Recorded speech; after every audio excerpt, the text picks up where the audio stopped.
Hey guys, this is Jill and I'm here with a Gossamer Blue process video featuring June kits from 2016.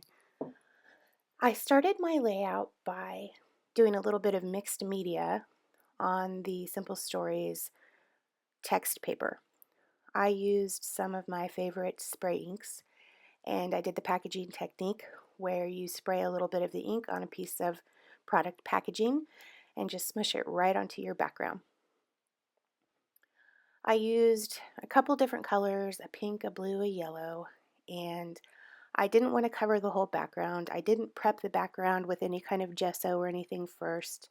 I was wanting to just get a little bit of color onto the white words just to add a little bit of pop behind where all of my embellishments and stuff are going to go on this layout.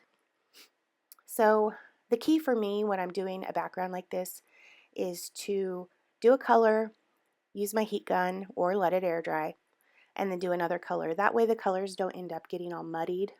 Sometimes the colors mix together to create a new color. If you use colors from the same color family, they're going to mix and be really pretty. For this layout, I wasn't wanting any of that. I wanted the colors to stay pretty true.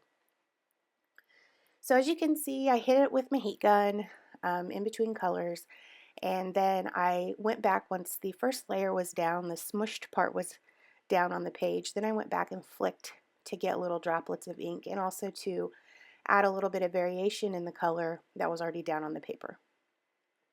So that's how I start my mixed media backgrounds.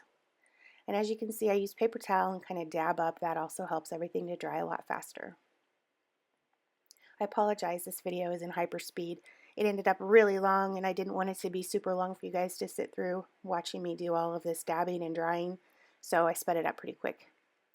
Now for the fun part, I'm going to lay down the Simple Stories frames and get them arranged, and these are going to be the backdrop for my photo.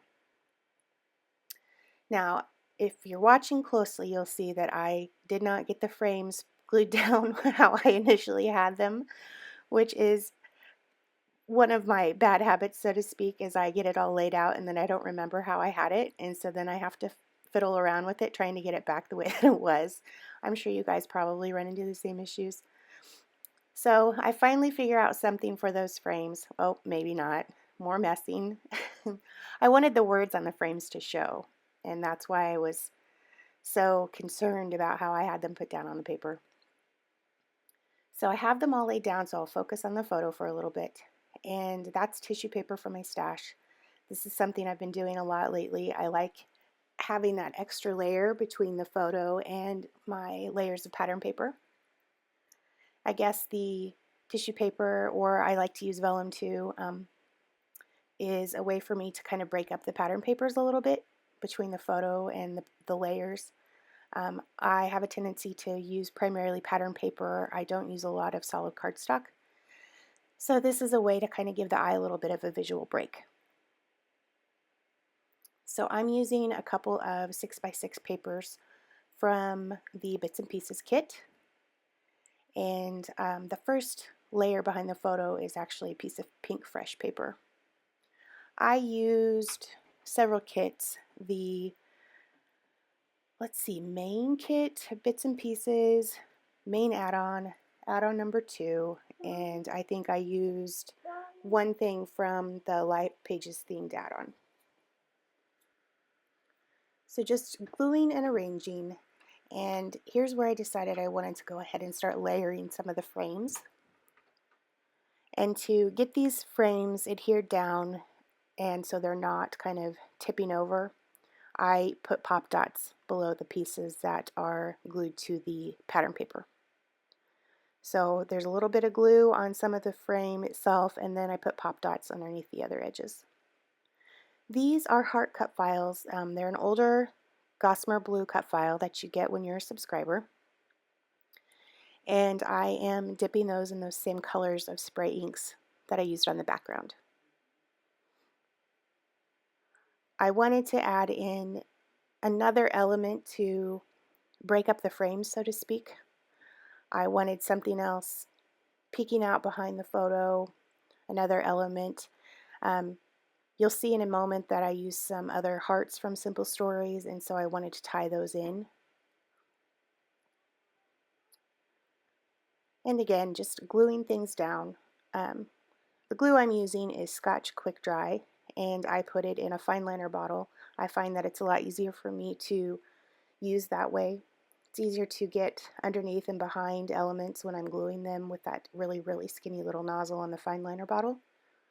And I love the quick dry adhesive. So finally getting these hearts down where I want them, and then I'm going to start doing a little bit more embellishing. I used the little Simple Stories paperclip tabs from the themed add-on. And then you'll also see here in a moment when I do my final shot of the layout that I pulled out the chipboard stickers from Simple Stories as well. I grabbed a few of the Pinkfresh wood veneer stickers, and those are really awesome, and the adhesive on them is really good too. So I added a few of those hearts from Pinkfresh, and I'm going to use glue dots to get those little tabs to stick. I find that glue dots work the best for the plastic type embellishments or acrylic pieces. I'm going to use the Gossamer Blue exclusive acrylic, the yellow one. I'm loving the size that we get in these Gossamer Blue kits the last few months. These big giant acrylic pieces are just so awesome. And again, for me, I find glue dots hold those to my pages the best. They also work really great on pocket pages if you like to add stuff to the outside of your protector. So here's the final shot. I added some more chipboard pieces. Love that dog with the flowers on its head. I thought it was hilarious. Anyway, that's my process video. Thanks for watching.